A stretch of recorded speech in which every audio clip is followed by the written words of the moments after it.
자, 우리 하나님 말씀 야고보서 5장 11절 말씀 보시겠습니다. 야고보서 5장 11절 말씀 보시겠습니다. 신약성경 376면 야고보서 5장 11절입니다. 야고보서 5장 11절. 자, 우리 한 목소리로 다 같이 시작. 보라, 인내하는 자를 우리가 복되다 하니 너희가 욥의 인내를 들었고 주께서 주신 결말을 보았거니와 주는 가장 자비하시고 긍휼히 여기시는 이심이라. 아멘. 아멘. 자, 따라서 합시다. 십자가는 사랑입니다. 고난은 축복입니다. 우리가 이제 고난주간, 부활주간 다 지났지만은 한번 우리가 고난에 대해서 한번 상고해 보려고 합니다. 세상에 고난이 좋다 이럴 사람은 아무도 없습니다. 그래서 예수님조차도 겟세마네 동산에서 기도하시면서 아버지여 할만하시거든이 고난의 잔을 내게서 옮겨달라고 예수님도 그렇게 기도하셨어요. 그런데 세상에서 아담 이후에 죄인으로 살면서 고난 없이 살아가는 사람들은 아무도 없습니다. 육체적인 면에서 고난은 우리에게서 물질을 빼앗아가고, 정신적인 면에서 고난은 행복을 빼앗아가고, 영적인 면에서 고난은 우리의 믿음과 희망을 뺏어갑니다.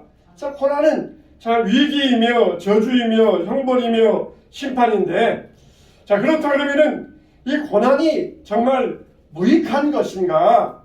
고난은 우리에게 무익한 것만이 아니라는 것이에요. 정반대로 유익한 면이 훨씬 더 많이 있다는 것입니다. 우리가 이 고난의 문제를 해결하지 않고는 인생의 문제도 해결할 수 없는데, 많은 사람들이 고난의 문제에서 실패하고 마는데, 우리가 먼저 인생의 고난의 의미, 어떤 형태의 고난이 있는가, 우리가 또 욥의 고난을 같이 한번 살펴보면서 고난이 여러분들에게 유익이 되시기를 주님의 이름으로 축원합니다. 첫째로 보면은 고난이라고 하는 것은 자기 스스로 만들어낸 그런 고난들이 있습니다. 이게 누구냐 그러면은 야곱이에요. 야곱은 아주 간교한 사람이었습니다. 그래서 어머니의 뱃속에서 쌍둥이로 태어났는데, 태어날 때부터 형의 뒤꿈치를 붙잡았어요. 자기가 장자 돼야 되겠다 그런 마음을 가지고 형의 발뒤꿈치를 잡았지만은 항상 자기가 1초 늦게 태어난 차자라고 하는 피해의식을 가지고 있었습니다. 그래서 살아가기 위하여서 습득한 방법이 뭐냐? 바로 이 거짓과 술수입니다. 속이는 것, 남에게 술수 쓰는 것, 그런 방법을 가지고 자기가 차자라고 하는 그 피해의식을 숨기고 살고자 했던 것입니다. 그래서 형을 속이고 아버지를 속여서 아버지의 축복을 받기는 받았지만, 그러나 20년 동안이나 고향을 떠나서 외삼촌 집에서 종이나 다름없는, 머슴이나 다름없는 그러니 아주 어렵고 힘든 인생을 지내야만 했던 것입니다. 이렇게 야곱은 악착같이 노력을 하여서 재물을 모으고 가축과 재산도 많았고 가족도 많아졌지만 행복하지 않았어요. 여러분, 이와 같이 이런 고난은 정말 보람없는 고난입니다. 우리가 스스로 만들어내는 고난이 있습니까? 거기에서 빠져나오기 위해서는 돌아서야 돼요. 우리말로는 회개해야 된다는 것입니다. 야곱이 아버지 집에 가까울 때마다 마음에 불안감이 커져갔어요. 왜 그렇습니까? 자기 형이 시퍼렇게 살아서 자기를 죽이려고 한다는 것입니다. 심지어 그 전날 들어보니까 에서가 400명의 군대를 거느리고 자기를 죽이려고 쫓아가고 있다는 것이었습니다. 마음이 얼마나 불안했던지 자기 재산 먼저 보내고 가족들 다 보내고 자녀들 다 보내고 혼자 야복강가에서 혼자 그렇게 불안에 휩싸여 있었습니다. 그때 천사가 나타나서 회개하고 비로소 이제는 너를 야곱이라 하지 말고 붙잡은 자, 간교한 자가 아니라 이스라엘 하나님의 백성이라 그렇게 이름을 바꾸라. 이제는 새 삶을 살고 회개하라. 그런 다음에야 야곱은 평안을 누릴 수 있었던 것입니다. 우리 인생도 마찬가지예요. 내가 내 실수로 말미암아, 내 잘못으로 말미암아, 내 무지로 말미암아 고난을 당하는 그런 경우들이 있어요. 그럴 때에는 이 고난이 나의 잘못임을 빨리 깨달아야 됩니다. 그리고 회개해야 돼요. 돌이켜야 됩니다. 그래야 평안이 오고 행복이 오는 것입니다. 스스로 우리가 나 때문에 당한 고난이 있으니까 이것을 깨닫고 돌아설 때에 하나님께로부터 하나님의 평강과 은혜와 하나님께로부터 큰 축복이 임하게 될 줄로 믿습니다. 두 번째로는 남의 죄값 때문에 받는 고난이 있어요. 그럼 누굽니까? 야곱의 아들 요셉입니다. 11번째 야곱의 아들 요셉이 그런 고난을 당했어요. 야곱은 자기 라헬에게서 태어난 요셉을 끔찍히 사랑했습니다. 그래서 색동옷을 입히고 이 요셉을 따로 그렇게 일도 안 보내고, 형들은 다 들에 가서 일하게 하는데 요셉은 일도 안 보내고 집안에 데리고 있으면서 요셉을 사랑했어요. 그러니까 자연히 형들이 요셉을 시기하고 미워할 수밖에 없었어요. 이렇게 요셉은 형들의 모함에 의하여서 애굽에 팔려갔어요. 애굽의 노예로 팔려갔습니다. 근데 보디발의 아내의 모함에 의하여서 이제는 감옥까지 들어가서 완전히 죄수의 생활까지 하게 되었어요. 노예가 된 것도 억울한데 이제는 죄수까지 되었으니까 꼴빼기 억울함이 요셉에게 임하였던 것이에요. 그러나 요셉은 전혀 원망하지 않았습니다. 형들을 원망하지 않았고 하나님을 원망하지 않았고 보디발의 아내를 원망하지 않았어요. 죄인에게 이런 고난은 심판이지만 의인에게 이런 고난은 훈련인 것입니다. 단련하는 것이에요. 축복하기 위한 것이고 보상하기 위한 것이에요. 요셉은 남의 죄값으로 고난을 받았어요. 그러나 그 덕분에 하나님이 함께 하시는 축복을 받았어요. 모든 삶에 성실함을 배웠고 어떠한 환경 가운데서 인내함을 배울 수 있었던 것입니다. 정말 때로는 신자들도 죄수의 몸으로, 영어의 몸으로 이렇게 감옥에 갇히는 경우가 있어요. 혹은 이 감옥에 들어가서 예수님 만나는 그런 경우도 있습니다. 그런데 이렇게 예수님 만나고 감옥에 갔다 온 사람들, 감옥에서 예수님 만난 사람들, 이분들은 어떤 고백을 합니까? 오히려 감옥살이가 자기 인생의 유익이 되었다는 것이에요. 감옥에서 성경을 많이 보았습니다. 감옥에서 책을 많이 읽었습니다. 감옥에서 정말 오직 하나님만 바라보고 사람들을 의지하지 않는 훈련을 받았습니다. 인내의 훈련을 받았습니다. 그렇게 간증하는 것을 들어볼 수가 있어요. 죄인들이 감옥에 가는 것은 심판이지만 의인들이 감옥에 가는 것은 훈련이 될 수가 있어요. 그렇다고 해서 우리들이 꼭 감옥에 가야 된다? 절대 그런 말은 아니에요. 어쩔 수 없이 남의 죄값 때문에 억울한 일을 어쩔 수 없이 당한 경우에, 그런 경우에라도 우리는 억울해하지 말라는 것입니다. 요셉은 남의 죄값 때문에 억울하게 감옥에 갔지만 그것을 억울해하지 아니하고 훈련의 기회로 삼을 수 있었던 것이에요. 바로 이 요셉의 고난은 예수님의 고난을 상징합니다.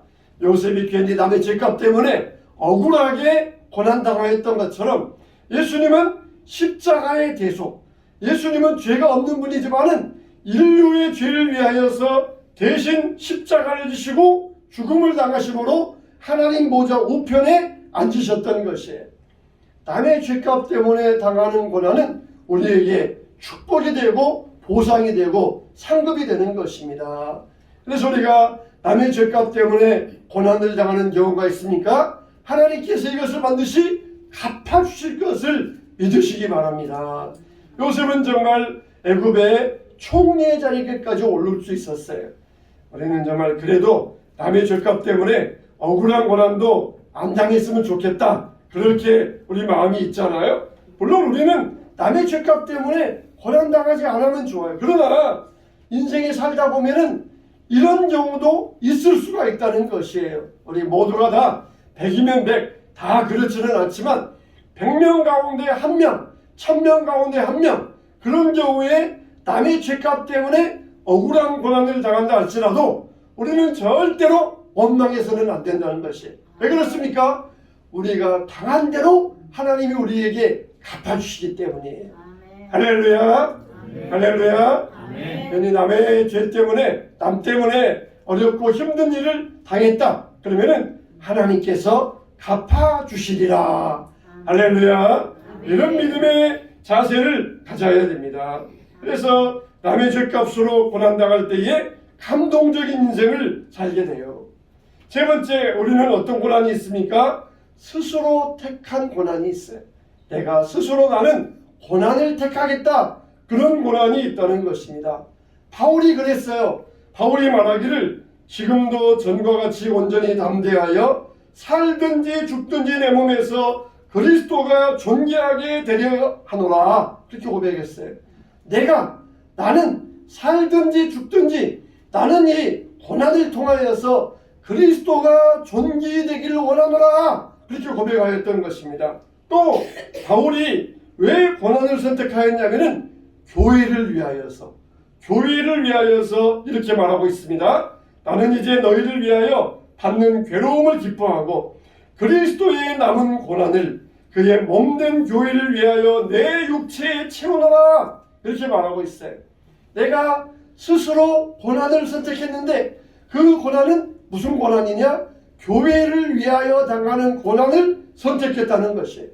때를 얻든지 못 얻든지 복음을 전파하는 일에 전심전력하여서 고난을 선택하였던 것입니다. 그래서 바울은 교회를 세우기 위하여 전도하면서 헐벗어가면서 굶주려가면서 유대인과 로마인들에게 매를 맞아가면서 고난 가운데 복음을 전파하고 교회를 위하여 고난을 선택하였던 것입니다. 고린도후서 11장 24절로 25절 말씀에 보면 유대인들에게 40에서 하나 감한 매를 5번 맞았으며 3번 태장으로 맞고 1번 돌로 맞고 3번 파선하고 일주일을 깊은 바다에서 지냈느니라. 이렇게 말했습니다. 감옥에서 지냈어요. 그러나 사도 바울은 한 번도 불평하지 않았고 고난의 이유에 대해서 묻지 않고 오히려 기뻐했다는 것이에요. 로마서 8장 18절에 보는 것처럼 생각건대 현재의 고난은 장차 올 영광과 비교할 수 없도다. 이렇게 바울은 고백하면서 스스로의 고난의 길을 걸어갔다는 것입니다. 여러분, 저 여러분도 주님의 몸된 교회를 위하여 고난의 길을 선택하시기 바랍니다. 아침부터 일찍 나와서 교회를 위하여 봉사하고 일하는 것, 이거는 우리에게 고난의 길을 선택하는 것이에요. 전도하고 기도하는 일들, 우리가 고난의 일을 선택하는 것입니다. 바울은 이런 고난을 자랑스럽게 여겼어요. 주님, 왜 예수님의 제자들 요한도 있고 베드로도 있고 야고보도 있는데 그런 사람들을 안 하고 나는 왜 이렇게 이방 나라에까지 와가지고 이렇게 고난당해야 됩니까? 그렇게 하나님께 따지지 않았어요. 베드로는 베드로로서 자기 사명이 있고 요한은 요한으로서 자기 사명이 있고 야고보대로 안드레대로 자기 사명이 있기 때문에 바울은 자기의 사명을 따라서 고난을 선택하였고 하나님께 불평하지 않았어요. 나는 예수님의 처음부터 배웠던 예수님의 제자도 아닌데 왜 내가 이렇게 다른 사람보다 더 많은 고난을 당해야 합니까? 그러면서 예수님께 따지지 않았어요. 우리는 이와 같이 스스로 선택한 고난 가운데서 예수님을 따라갈 때 예수님께로부터 많은 칭찬과 상급을 얻게 될 줄로 믿습니다. 예수님은 자기를 부인하고 자기 십자가를 지고 나를 따르지 아니하면 내 제자가 될 수 없다고 말씀하셨어요. 이게 무슨 말씀이에요? 스스로 고난을 선택하지 않는 사람은 예수님의 제자가 될 수 없다. 그런 말씀인 것이에요. 우리가 남들보다 더 고난을 선택하지 아니하면 예수님의 제자가 될 수 없다는 것입니다. 그래서 신앙의 길은 넓은 길, 넓은 문이 아니라 좁은 길, 좁은 문이라고 하셨어요. 좁은 길, 좁은 문은 고난의 길이에요. 고난의 길, 이 스스로의 선택한 고난의 길, 이게 바로 좁은 문이며 좁은 길이며 구원의 길이며 천국 길인 것입니다. 우리들도 주님의 몸된 교회를 위하여 고난의 길을 선택하시기를 축원합니다. 아멘. 네 번째로 우리에게는 또 알 수 없는 고난이 있어요. 알 수 없는 고난. 바울이 그렇게 열심히 하나님의 일을 했지만 바울에게는 육체의 가시가 있었습니다. 하나님께 육체의 가시, 내가 쓸데없는 것 같아요. 육체의 가시가 무슨 병인지 몰라요. 그렇지만은 바울에게 아주 지독한 병이었어요. 그래서 내가 하나님 일 하려면은 육체의 가시가 쓸모없으니까 이것을 제거해 주세요. 그렇게 하나님께 간절히 3번이나 기도했다 그랬어요. 이 육체의 가시가 무슨 병인지 모르지만 확실한 것은 사탄의 사자였다 그랬어요. 사탄의 사자. 그럴 정도로 지독한 병이었어요. 그렇게 3번이나 간구했지만 하나님께서는 내 은혜가 네게 족하다. 내가 약할 때에 강건하여짐이라. 내가 받은 은혜와 계시가 너무 커서 자고하지 않게 하시려고 하나님이 나에게 육체의 가시 사탄의 사자를 주셨노라. 그렇게 고백하고 믿음으로 승리할 수 있었어요.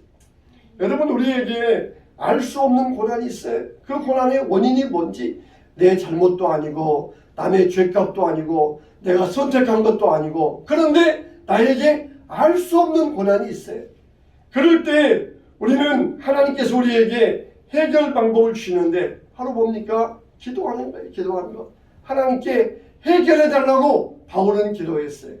고난의 해결 방법이 3가지가 있는데, 첫째는 그 고난을 제거해 주는 방법, 둘째는 그 고난의 의미를 깨닫게 해주는 방법, 셋째는 그 고난을 이길 수 있는 능력을 주는 방법. 3가지가 있어요. 그러니까 고난을 제거해 주시든지, 고난의 의미를 깨닫게 해주시든지, 아니면 고난을 이길 힘을 주시든지 3가지 방법을 주셔요. 바울에게는 어떤 방법을 주셨습니까? 고난을 제거하지 아니하시고 고난의 의미를 깨닫게 하여 주셨어요. 네가 너무 많은 계시를 받았고 너무 많은 은혜 받았으니까 널 이렇게 너의 육성을 눌러야 돼. 너의 육성을 눌러야만 네가 교만해지지 않아. 너를 가만두면은 네가 교만해져 가지고 네가 뭐 하나님처럼 된 것처럼 그렇게 높아지니까 교만하지 않기 위하여 이 가시가 너에게 있는 거야. 그렇게 바울로 하여금 고난의 의미를 깨닫게 하셨던 것이. 우리들도 내가 알 수 없는 고난이 있을 때 고난의 의미를 깨달으세요. 그러면은 능히 그 고난을 이길 수가 있습니다. 종교 개혁자 중에 한 명인 찰스 웨슬리는 1년에 32,000번을 설교를 했어요. 평생 동안 32,000번의 설교를 했습니다. 이렇게 1년 동안 무려 7,000km를 다니면서 매일마다 3번씩 기도했어요. 그러니까 1년이면 한 1,200번 정도 평생 동안 42,000번의 설교를 했으니까 얼마나 굉장합니까? 책 읽은 시간이 없으니까 말 타고 다니면서 말 위에서 책을 읽었어요.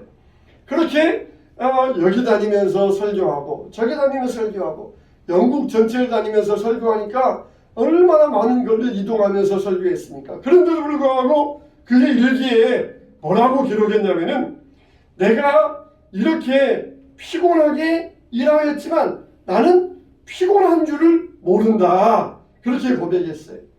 하나님께서 그 많은 고난과 노동 가운데서도 하나님께서 은혜 주시니까 그 고난을 이길 힘을 이길 수 있었던 것입니다. 우리들도 고난을 이길 힘을 가져야 돼요.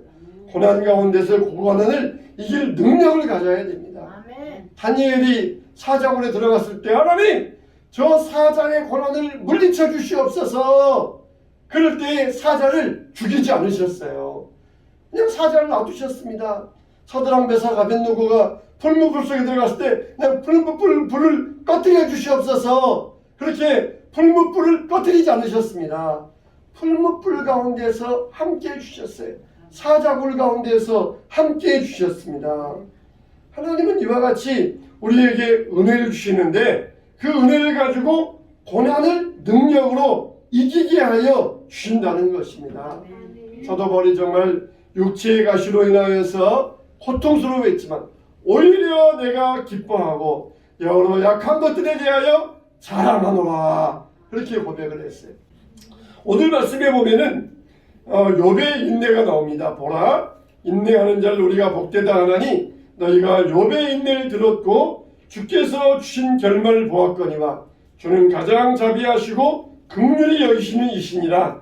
욥의 인생 어떤 면에서 보면은 참 욥은 고난의 끝장방이에요. 끝장판입니다. 고난의 종합판입니다. 먼저 보세요. 욥은 물질의 고난을 당했습니다. 천재지변 혹은 인재가 일어나가지고 모든 재산을 다 잃어버렸어요. 모든 재산이 다 잃어버렸습니다. 욥이 뭐라 그럽니까? 내가 모태에서 알몸으로 왔사오니 내가 다시 알몸으로 돌아올지라. 옛날 성경에는 적신으로 왔사오니, 그냥 빨간 몸으로 알몸으로 왔사오니. 우리가 바로 이 알몸 물질관을 가져야 돼요. 알몸 물질관. 하나님이 우리에게 축복해 주시오. 하나님 우리에게 물질을 공급하시고 하나님께서 사랑하신 하나님께서 우리를 형통케 하셔요.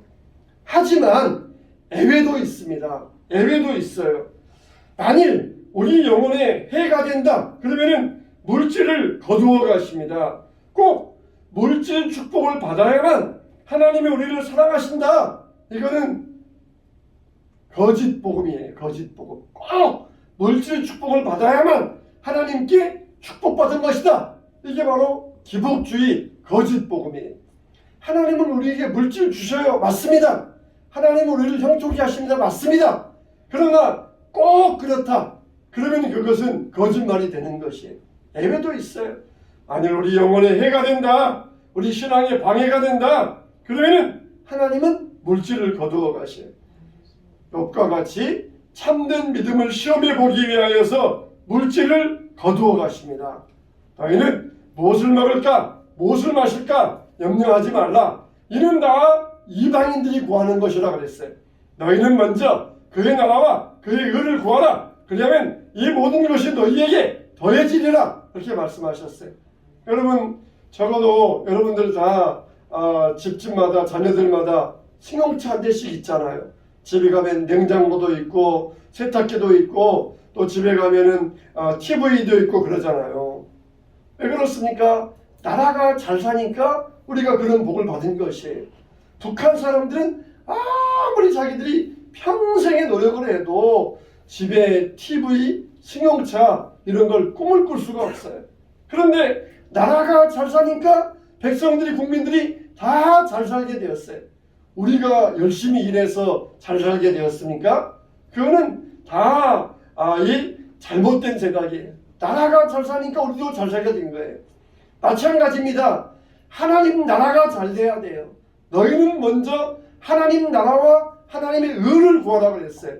만일 빌 게이츠나 스티브 잡스가 저 아프리카 우간다에서 태어났다. 그러면 그렇게 컴퓨터 천재가 되어가지고 세계적인 부호가 될 수 있었겠습니까? 꿈도 못 꾸는 거예요. 우리나라의 재벌들이 저기 아프리카의 나라에서 태어났다 그러면은 그런 일들은 꿈도 못 꿔요.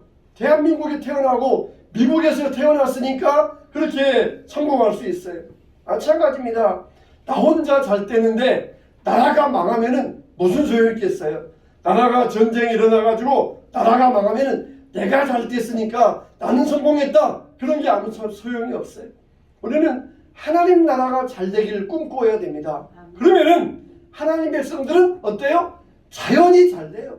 다 자동적으로 잘 되게 되어 있습니다. 내가 잘 돼야 돼. 내가 복 받아야 돼. 내 자식, 내 가정 잘 돼야 돼. 그래봤자 나라가 망하면은 아무 소용이 없어요. 하나님 나라가 잘 돼야 됩니다. 하나님 나라가 흥왕해야 되고 하나님 나라가 부흥을 이루어야 돼요.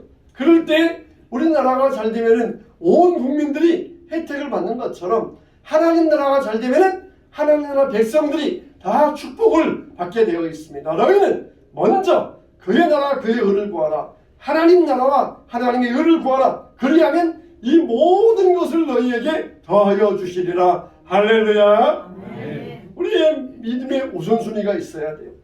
또 욥에게는 어떤 고난이 있었어요? 자녀의 고난이 있었어요. 자녀가 아들이 7, 딸이 3이 있었는데 한순간에 돌풍이 날아와 가지고 집을 치니까 집이 그냥 폭삭 무너져 가지고 그 집에 10자녀가 다 깔려 죽고 말았어요. 참 부모보다 먼저 죽으면 불효라 그러는데 여러분 우리 자녀는 우리 자녀가 아니고 하나님의 자녀입니다. 내가 만일 남의 집 자녀를 잠시 맡아서 돌봐주게 되었어요. 근데 돌봐주다 보니까 너무 이 아이에 대해서 정이 들었어요. 원래 부모가 와가지고 내 자식 내놔 그랬더니 이거 내가 너무 자식이 이게 정이 들어가지고 이게 이제 내 자식이야. 그래서 못 내주면은 그거는 범죄예요. 벌받게 돼요. 내 자녀는 내 자녀가 아니에요. 하나님 자녀입니다. 하나님께서 내놔 그러시면은 하나님께 돌려드려야 돼요. 나 너무 정이 들었어요. 내가 낳았어요. 내가 키웠어요. 못 줘요. 그러면은 이건 하나님께 범죄가 되는 것이에요. 여러분 욥은 이렇게 10자녀가 한꺼번에 세상을 떠났지만 그러나 욥은 하나님 앞에 원망하지 아니하고 입술로 범죄하지 않았습니다.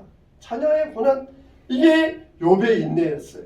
또 욥은 질병으로 인한 고난을 인내했습니다. 발바닥부터 정수리까지 종기가 나서 괴질에 걸렸지만 그가 나를 죽이시리니 내가 희망이 없노라. 그러나 그의 앞에서 내 행위를 아뢰리라. 경건하지 않은 자는 그 앞에 이르지 못하나니 이것이 나의 구원이 되리라. 이렇게 극치의 병고 속에서도 하나님의 사랑을 확신했던 것이. 우리는 육신의 힘을 빼야 돼요. 운동하는 운동선수들이 운동 기술을 익히기 위해서는 힘을 빼는 연습을 합니다. 힘을 빼야 힘을 줄 수 있어요. 아주 역설적이잖아요. 힘을 빼지 않으면 힘을 못 줘요. 힘을 주면은 힘을 뺄 수가 없고 힘을 못 빼면 또 힘을 줄 수가 없어요.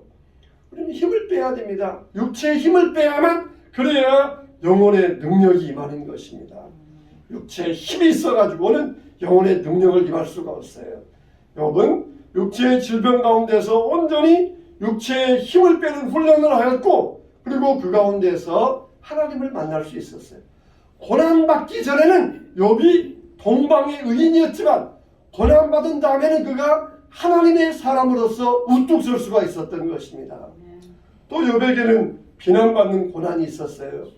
친하다는 친구들이 욥을 찾아와서는 뭐라 그럽니까? 네가 죄가 있으니까 이런 고난당하는 거 아니냐? 그러면서 욥을 위로하기는 커녕 욥을 막 비난하는 것이에요.